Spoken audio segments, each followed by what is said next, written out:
Okay, doing a video of this job for this customer. These are standard 9x7 doors. This is the before shot. This is what they look like. And this homeowner wants me to take these out and put in two 9x7 Steelback insulated doors. This is what they look like on the outside, excuse me. Now let's go up. I'm going to open the door, show you what they look like on the inside.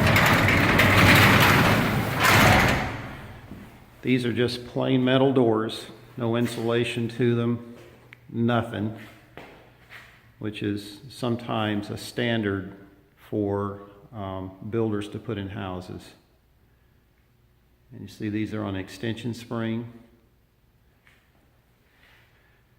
And I'm going to be switching these over to torsion when I put in the new doors.